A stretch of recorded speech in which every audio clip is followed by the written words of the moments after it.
दोस्तों आज हो चुका है 7 जनवरी 2026 दिन बुधवार और आज दिन भर की सभी बड़ी खबरों के साथ हम हाजिर हैं हमारा विशेष कार्यक्रम लेकर आम आदमी की बात खबरों के साथ। वित्त मंत्री निर्मला सीतारमण ने की बजट 2026 की तैयारी। वित्त मंत्री ने आगामी बजट के लिए अंतरिम दौरे की बैठक की शुरू।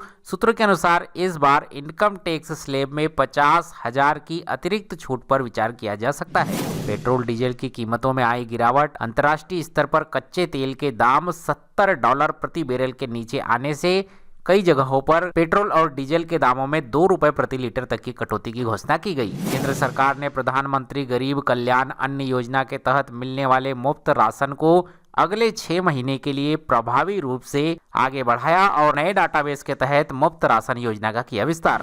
भारतीय रेलवे ने आज की घोषणा, मार्च 2026 तक 5,000 किलोमीटर के अतिरिक्त ट्रैक व कवच 4.0 सिस्टम इंस्टॉल किए जाएंगे ताकि ट्रेन हादसों को रोका जा सके। कुछ प्रमुख निजी बैंकों ने आज अपने रेपो रेट में 0.15% की कटौती। होम लोन और नए घर खरीदने की ईएमआई में आएगी कमी। आरबीआई ने आज से डिजिटल रुपया के जरिए ऑफलाइन भुगतान की सुविधा की शुरू, जिससे बिना इंटरनेट वाले इलाकों में भी किया जा सकेगा ट्रांजैक्शन संभव। पेंशनर्स के लिए डिजिटल लाइफ सर्टिफिकेट पर आया अपडेट। सरकार ने फेस ऑथेंटिकेशन तकनीक को और सरल बनाया। 80 वर्ष से अधिक उम्र के बुजुर्ग घर बैठे अपना जीवन प्रमाण पत्र कर सके जमा। सूत्रों के अनुसार ईपीएफओ की नई ब्याज दर में हो सकती है वृद्धि। 8.30% हो सकता है नई ब्याज दर। विपक्ष का बेरोजगारी पर हंगामा। विपक्ष के प्रमुख नेताओं ने आज दिल्ली में एक संयुक्त प्रेस कॉन्फ्रेंस कर सरकार के पिछले 1 साल के सृजित नौकरियों को श्वेत पत्र मांगा। प्रधानमंत्री नरेंद्र मोदी का संबोधन। आज एक राष्ट्रीय शिखर सम्मेलन में प्रधानमंत्री नरेंद्र मोदी ने 2026 के डिजिटल इंफ्रास्ट्रक्चर के लिए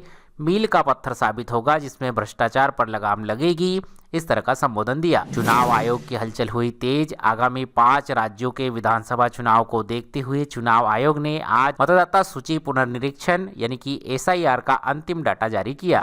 जातीय जनगणना पर बहस हुई तेज। कई क्षेत्रीय दलों ने संसद के आगामी सत्र से पहले देश भर में जातीय जनगणना की अपनी मांग को फिर से दोहराया। रक्षा मंत्री राजनाथ सिंह ने आज अरुणाचल बॉर्डर पर दौरा किया और स्पष्ट किया कि भारत अपनी संप्रभुता से समझौता नहीं करेगा।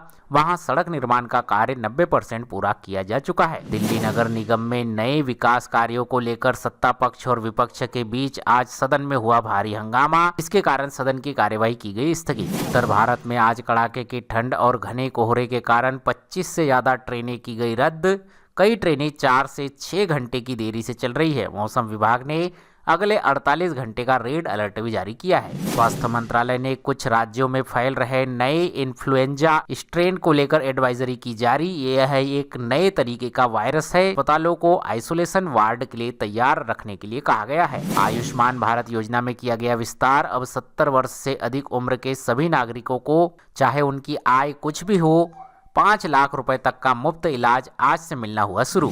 दवाओं की कीमतों में कई जगहों पर आई कमी। एनपीपीए ने 40 आवश्यक दवाओं की कीमतों में 10 से 15% की कटौती, जिससे डायबिटीज और ब्लड प्रेशर की दवाएं भी प्रमुख रूप से शामिल।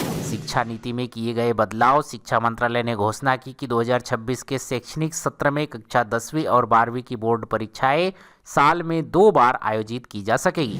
सड़क सुरक्षा नियम हुए सख्त। आज से 2 पहिया वाहनों पर पीछे बैठे वालों के लिए भी आईएसआई मार्क वाले हेलमेट लगाना होगा अनिवार्य। अभियान कई महानगरों में कड़ाके से किए गए लागू। 5G स्पीड में आया सुधार। टेलीकॉम कंपनियों ने आज दावा किया कि भारत के 95% शहरों के क्षेत्र में अब औसतन 5G की स्पीड 300 Mbps तक पहुंची। भारी उद्योग मंत्रालय ने इलेक्ट्रिक वाहनों के लिए फेम 3 योजना के तहत सब्सिडी के नए दिशा निर्देश किए जारी, जिससे ई स्कूटर्स हुए सस्ते। दिल्ली से आया अपडेट। वायु प्रदूषण का स्तर। एनसीआर में आज एयर क्वालिटी इंडेक्स यानी कि AQI 400 के पार गंभीर श्रेणी में दर्ज किया गया। इसके बाद निर्माण कार्यों पर आंशिक रोक लगाई गई। सौर ऊर्जा का नया लक्ष्य सरकार ने किया निर्धारित और घोषणा की कि 2026 के अंत तक 20 लाख और घरों में पीएम सूर्य घर योजना के तहत सोलर पैनल लेस किया जाएगा। आज कई केंद्रीय विद्यालयों ने एआई आधारित लर्निंग टूल का पायलट प्रोजेक्ट किया शुरू, ताकि छात्रों को व्यक्तिगत रूप से सीखने में मिले मदद। गृह मंत्रालय ने चक्षु पोर्टल के जरिए आज एक ही दिन में 5000 से अधिक फर्जी सिम कार्ड और व्हाट्सएप अकाउंट ब्लॉक करने की जानकारी दी। हाल ही में हुई कई राज्य स्तरीय परीक्षाओं में गड़बड़ी के आरोप में पुलिस ने आज 12 मुख्य आरोपियों को किया गिरफ्तार। उन पर नए कानून के तहत केस किए जाएंगे दर्ज। महिला सुरक्षा को लेकर आया अपडेट। केंद्र सरकार ने आज सभी राज्यों में एक एकीकृत इमरजेंसी रिस्पांस सपोर्ट सिस्टम 112 को बेहतर बनाने के लिए दिशा निर्देश किए जारी। सर्वोच्च न्यायालय ने आज एक मामले में सुनवाई के दौरान पौत्रक संपत्ति में बेटियों के अधिकार को किसी भी आधार पर कम नहीं किए जाने के निर्देश दिए। वैश्विक मंदी का भारत पर भी दिख रहा है असर। वर्ल्ड बैंक की ताजा रिपोर्ट के अनुसार 2026 में भारत की जीडीपी ग्रोथ का रेट 6.8% रहने का अनुमान, जो प्रमुख अर्थव्यवस्थाओं में सबसे अधिक होगा। अमेरिका ने H-1B वीजा प्रक्रिया और अधिक जटिल और पारदर्शी बनाने के लिए आज नए नियमों का प्रस्ताव रखा, जिसका सीधा असर भारतीय आईटी पेशेवरों पर पड़ेगा। शांति वार्ता की नई कोशिशों के बीच आज रूस यूक्रेन के बीच दोनों देशों में प्रतिनिधियों ने तीसरे पक्ष के देश में मिलने की सहमति जताई। हेनले पासपोर्ट इंडेक्स में भारतीय पासपोर्ट की रैंकिंग में 2 अंकों का सुधार हुआ। इससे अब अधिक देशों में वीजा मुक्त प्रवेश मिल सकेगा। एयरलाइंस कंपनियों ने अपने हवाई किरायों में 10% तक की बढ़ोतरी की।